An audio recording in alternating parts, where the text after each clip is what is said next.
My name's Lauren, and I just turned 15 when everything in my life changed. Let me tell you about my family. On the outside, we seemed like a normal family. Dad worked really hard, and Mom stayed home. I had a little sister, Olivia, who was 8 years younger than me. Dad was a manager at a big company that actually belonged to my grandmother on my mom's side. Grandma was a really ambitious woman. She started with some laundromats and later grew the business by making laundry detergents and household cleaning products. When she decided to retire, she offered the company to Mom, but Mom didn't want it, so Dad took over. That's when things started to get complicated. I remember the day everything fell apart. I was in my room trying to focus on my homework when I heard Mom yelling at Dad downstairs. "You're nothing but a loser, Frank. This is my house, my family's business. You should be thankful I let you run it." Things got worse in the weeks that followed. Mom and Dad barely spoke, and when they did, it always ended in a fight. I tried to keep Olivia busy, but even at 7 years old, she knew something was wrong. Then came the day that changed everything. I came home from school to find Dad standing in the living room with a suitcase by his feet. "Dad," I said, my voice shaking. "What's going on?" He walked over and pulled me into a tight hug. "I'm sorry, sweetheart," he said. "I can't stay here anymore. It's not good for anyone." I felt like I couldn't breathe. "But what about Olivia? What about me?" I asked. He pulled back, his eyes full of tears. "I love you both so much. Never forget that. But sometimes, love just isn't enough." He kissed my forehead, then walked over to Olivia, who was watching with wide, confused eyes. He knelt down and hugged her tightly. "Be good for your big sister, okay, pumpkin?" And just like that, he was gone. The door closed behind him, leaving me feeling empty. Mom came home an hour later. When I told her Dad had left, she didn't seem surprised. She just nodded like she had been expecting it. "Good riddance," she muttered. "Mom," I couldn't believe what I was hearing. "How can you say that?" She turned to me with cold eyes. "Your father cheated on me, Lauren. Over and over again." I couldn't take it anymore. That night, everything changed forever. I lay in bed and could hear Mom talking on the phone in her room. She was laughing, sounding happier than she had in months. I wondered who she was talking to, but I was too tired to care. Just when I thought things couldn't get any more complicated after Dad left, Mom hit us with another surprise. One morning, while we were having breakfast, she announced, "I have some news. I'm getting married." I almost choked on my cereal. "What?"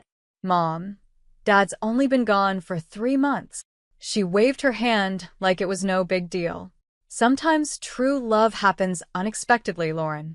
You'll understand when you're older." 2 weeks later, Paul moved in. He was okay, I guess. He was tall and good-looking in a way that made people say, "Oh, he seems nice." But from the start, something about him didn't sit right with me. He made an effort with Olivia, playing games with her and helping with her homework, but with me, it felt like I didn't exist. Meanwhile, things were changing at the company, too. After Dad left, Mom took over, and she brought Paul in to work with her.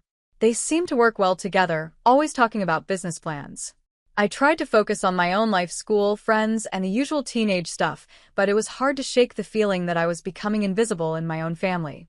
Things got worse when Mom and Paul announced they were opening a new branch of the company in another city. One evening, Mom said, "We're moving. It's a great opportunity for the business." Then she added, "Paul and I have been talking, and we think it's best if you stay here." I couldn't believe what I was hearing. "Stay here? Without you?" I asked, shocked. Mom quickly explained, "The new house won't have much space, and you're almost finished with school. It wouldn't make sense to transfer right before your exams." It felt like a punch to the stomach. "So where am I supposed to live? On the street?" I asked, trying not to cry. "Don't be dramatic, Lauren," Mom scolded. "You'll stay with your grandmother. She's already agreed to it." I stormed off to my room and slammed the door. As I lay on my bed, tears of anger and hurt ran down my face. I couldn't stop thinking, when did I become such a burden to my own mother? The next few weeks flew by, filled with packing boxes and goodbyes. Not for me, though. The tears were from Olivia, who didn't want to leave her friends behind. I helped Olivia pack, trying to stay cheerful for her sake. Will you come visit us, Laura? She asked, her big brown eyes filled with tears. I hugged her tightly. Of course, I will, Squirt. You can't get rid of me that easily. The day they left, I stood on the porch with Grandma, watching as the moving van pulled away. Mom gave me a quick hug, and Paul gave an awkward nod. Then they were gone, taking Olivia with them. Living with Grandma wasn't as bad as I had imagined. She was pretty cool in her own way, giving me space when I needed it but always there with a cup of tea and a kind ear when I wanted to talk. Still, it didn't feel like home. My 20th birthday came faster than I expected. That morning, I woke up feeling strange. I should have been excited, but all I felt was empty. Mom called, of course. Happy birthday, sweetie, she said, sounding overly cheerful. I'm sorry we can't be there. Work is just crazy right now. We'll celebrate next month when we visit, okay? I knew we wouldn't. They hadn't visited once since they moved. Sure, Mom. Sounds great. Grandma must have sensed how I was feeling, because she really went all out.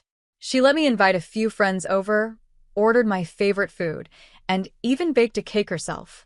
For a few hours, I almost forgot about everything. The next morning, Grandma called me into her office. She had a serious look on her face that made my stomach drop. Sit down, Lauren, she said, pointing to the chair across from her desk. We need to talk. My mind raced. Oh no, is she kicking me out? Where would I go? But then she smiled, reached into her desk drawer, and pulled out a small folder. Happy birthday, sweetheart. Open it. I did, and my heart nearly stopped when I saw what was inside. Grandma, is this? She nodded, her eyes sparkling. The company is yours now, Lauren. I see potential in you. You've got a good head on your shoulders, and I know you'll do right by the business. But Mom and Paul, they're running it now, I said, still in disbelief. Grandma's face tightened a little. They're running a branch. The main company, the heart of it all, that's yours now. I sat there, stunned. Me, barely 20, the owner of a multi-million-dollar company. It felt like a dream or maybe a nightmare. I don't know what to say. I finally managed. Grandma reached across the desk and squeezed my hand. You don't have to say anything. Just promise me you'll give it your all. I nodded, still in shock. I will. I promise. She leaned back, satisfied. Good. Now, I have one more piece of advice for you, and I want you to listen carefully. I leaned in, hanging on to every word Grandma said. Call your father, she told me. There's more to the story than you know. Talk to him, even if it's just as a consultant, but hear him out. It took me a whole week to find the courage to call Dad. We decided to meet at a small cafe downtown. When I saw him, my heart tightened. He looked older, tired, but his eyes brightened when he saw me. There was an awkward silence at first, but then everything spilled out: the divorce, Mom's remarriage, the move, and Grandma's gift. Dad listened quietly, his face showing all kinds of emotions. When I finished, he took a deep breath. Laura, there's something you need to know about the divorce. Then he told me everything. How Mom never respected him, always putting him down and calling him a loser, making him feel worthless. He explained how, after a huge fight, he got drunk and made the biggest mistake of his life. I cheated on her, he admitted, his voice heavy with guilt. I regretted it right away, but your mother used it against me. She threatened to take everything, even you and Olivia. She wanted me to leave, give her all the property, and pay alimony. I sat there shocked. This didn't sound like the Mom I thought I knew. Why didn't you fight it? I asked. Dad looked at me with sadness and love in his eyes.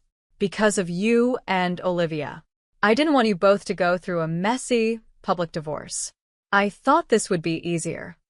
As we talked, it felt like a huge weight was lifted off my chest. For the first time in a long time, I felt like I had my dad back. Before we left, I took a deep breath and asked, Dad, how would you feel about helping me with the company as a consultant? His smile was all the answer I needed. The next few months were a whirlwind. I studied for exams, spent long nights cramming, and before I knew it, I was standing on stage at my high school graduation with a diploma in hand. Grandma was in the audience, smiling proudly. Mom and Paul were nowhere to be seen, but by then, I'd learned not to expect much from them. As summer came, I focused on college applications. With Grandma's support and Dad cheering me on from afar, I aimed high. When the acceptance letters started arriving, I could hardly believe it. But the biggest surprise came when I opened the financial aid package for my top choice. Full ride. I stared at the letter in disbelief. Grandma cheered and pulled me into a hug. I knew you could do it, kiddo.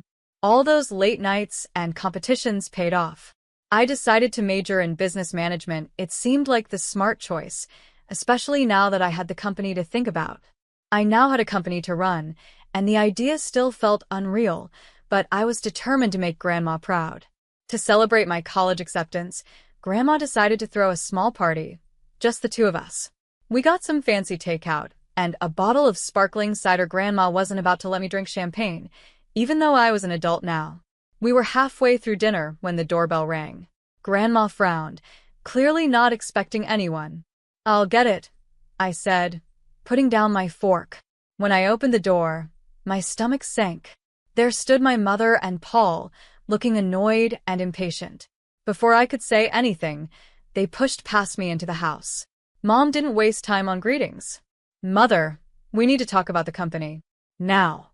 I stood there, stunned, as Mom launched into a rant. She didn't even look at me, didn't ask about my graduation or college. It was like I wasn't even there. "Why can't we access the main accounts?" she demanded. "And why are you blocking the transfer of funds to our branch?" Grandma's expression hardened. "Because it's not your decision anymore, Kelly.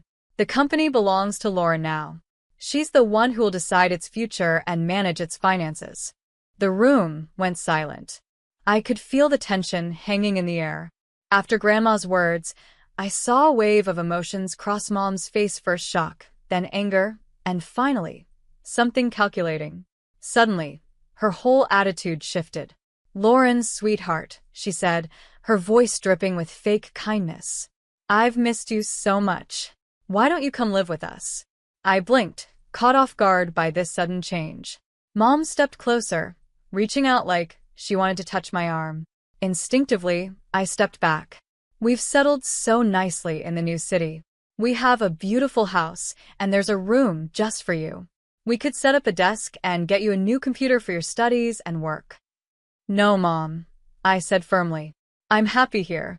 I have my friends, my school, and Grandma needs me." Mom's smile wavered for a moment, but she quickly recovered. "Well, if that's the issue, we could always move back here. We could live in our old house, just like before. Wouldn't that be nice?" I shook my head. "It's not about the house, Mom. It's about everything." I could see the anger building in her eyes, barely contained. Before she could say anything, I decided to ask the question that had been burning inside me for months. "Mom, why did you really divorce Dad?" She froze, taken aback. "Well, your father, he cheated on me. Multiple times. I got tired of it. He left us for his mistress and didn't even pay alimony." "That's not true," I said quietly. I said, "Dad told me everything. It only happened once, and it was because of how you treated him. He didn't abandon us, you kicked him out. And he's been paying alimony regularly." Mom's face twisted with anger. "How dare you? You ungrateful little brat. You have no right to interfere in my personal life. Everything here is mine, and I decide who lives where." Grandma, who had been quietly watching, finally stepped forward. Her voice was calm but firm, stronger than I had ever heard before. "That's enough, Kelly," she said. "You seem to have forgotten a few things. This house, the company, they belong to me, not you. I gave the company to Lauren because I trust her judgment more than yours right now. I think it's time for you to leave." I watched with mixed emotions as Grandma firmly escorted Mom and Paul out of the house. The door clicked shut behind them, and I felt a strange mix of sadness and relief. I had lost something today, the last bit of hope I had about my mother. But I gained something, to a clear sense of my future and the comfort of knowing I wasn't alone. "What now?" I asked, my voice muffled against Grandma's shoulder. She pulled back and gave me a small smile. "Now, we get back to celebrating your college acceptance. And tomorrow, We start planning for your real future, not the one your mother tried to force on you. The next morning, after the confrontation with Mom and Paul, I woke up to the sound of voices downstairs. Curious, I crept down the stairs and peeked into the living room. To my surprise, Dad was sitting on the couch, deep in conversation with Grandma. I sat down next to them, and Grandma explained why she had called Dad over. "I've been thinking about Olivia," she said. "Your mother, well, I'm not sure she's in the best position to care for her right now. I've suggested your father seek custody of Olivia." I felt a surge of hope. "Really? Dad, are you going to do it?" He ran his hand through his hair, looking both nervous and determined. "Yeah, I am. It won't be easy, but Olivia deserves better than what she's getting now." I couldn't help it. I threw my arms around him. "Thank you, Dad." As we pulled apart, Grandma cleared her throat. "There's more," she said.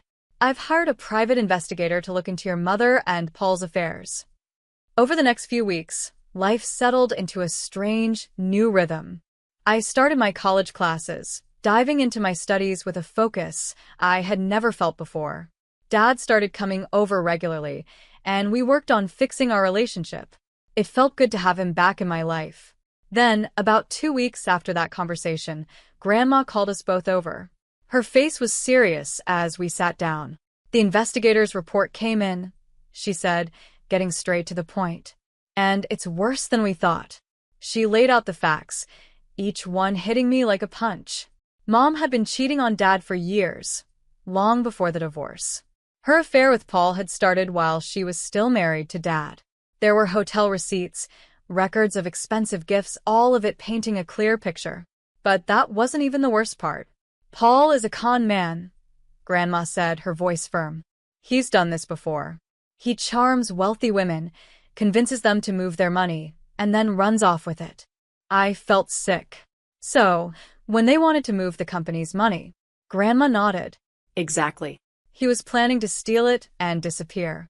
We sat in silence, each lost in our thoughts. Finally, Grandma said we needed to confront Mom with the truth. We set the meeting for the next day. Mom arrived at Grandma's house, looking annoyed and impatient. Her expression changed when she saw Dad was there too. What followed was one of the hardest conversations I've ever been part of.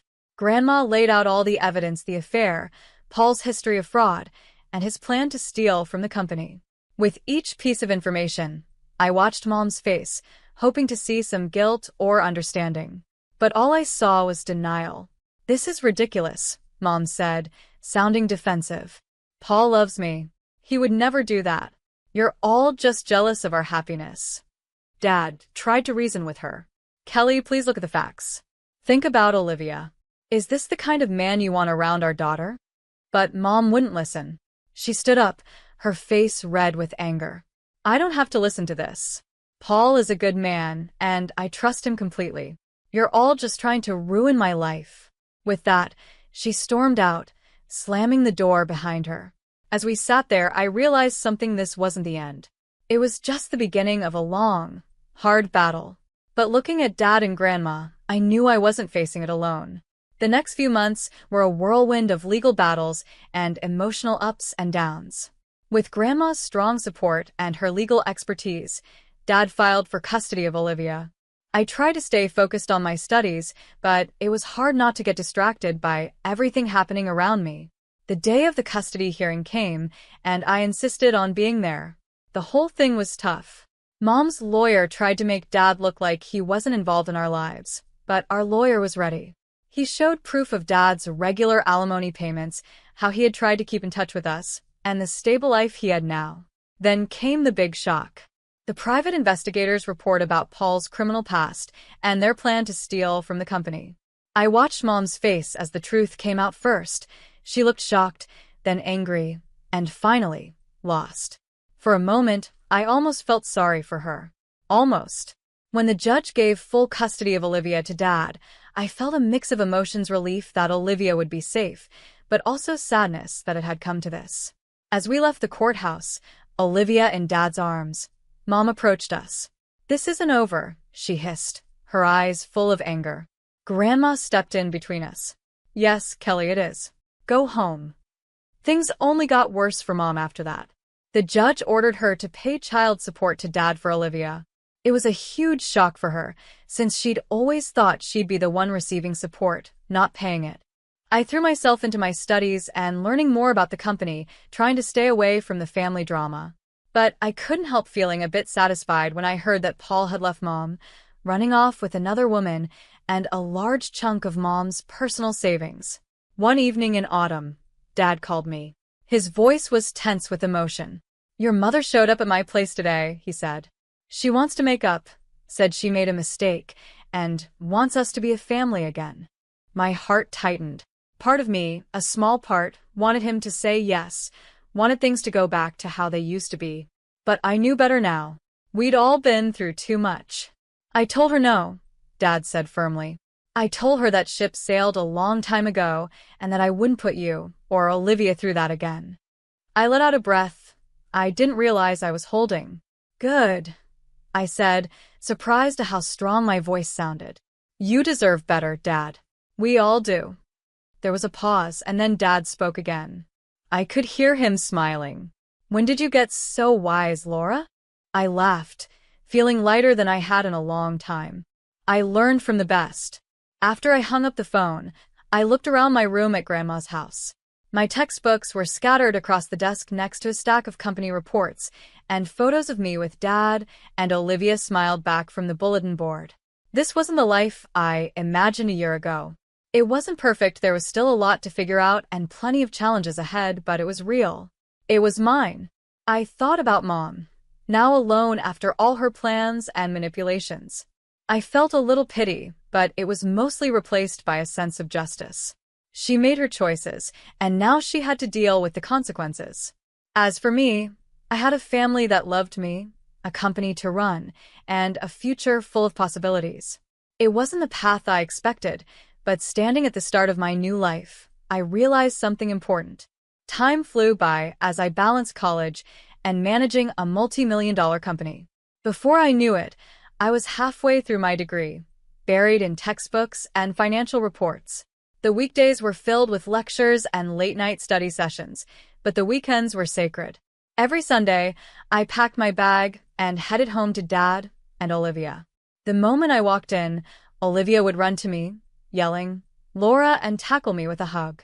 At 12, she was all long legs and boundless energy.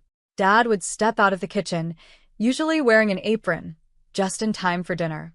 He'd grin and say, "Just in time for a meal." Those weekends became my anchor. We'd eat dinner together, with Olivia excitedly talking about her week at school, while Dad and I discussed the company. After Olivia went to bed, Dad and I would often stay up late, going over business strategies. Thursdays were always spent at Grandma's, where she cooked up a feast, filling the house with the smell of roast chicken and apple pie. After lunch, we'd sit on the porch, talking about everything and nothing. "I always knew you had it in you, Lauren," Grandma would say, squeezing my hand. As graduation got closer, I felt both excited and nervous. Dad, true to his word, was running the company smoothly while also preparing me to take over. One evening, he told me, "I'm ready to hand over the reins whenever you are." I hugged him tightly. "Thank you, Dad, for everything." Life wasn't perfect, and there were still challenges ahead, decisions to make, and a company to manage. But as I looked at my little family, Dad, Olivia, and Grandma, I knew we could face anything together.